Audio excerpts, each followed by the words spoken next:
Israeli International Action Day.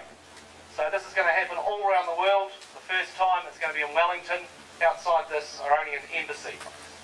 Now this is a peaceful rally, a protest rally, so let's have a very, very clear message that what's happening over in Iran for workers is appalling, unacceptable, and we need to have a voice for these workers.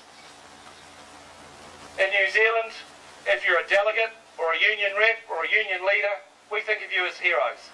In Iran, you are a martyr if you're alive. This is the first act in a worldwide demonstration of outrage against the actions of the Iranian government and in support of Iranian workers.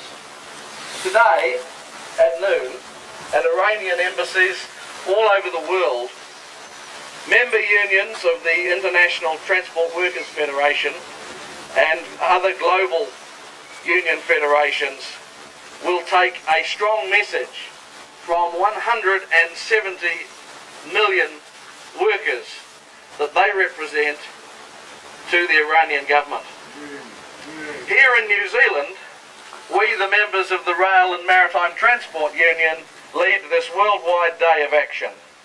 We stand here to demonstrate to the government of Iran that it is not immune, it cannot act unjustly, and expect that its crimes will go unnoticed.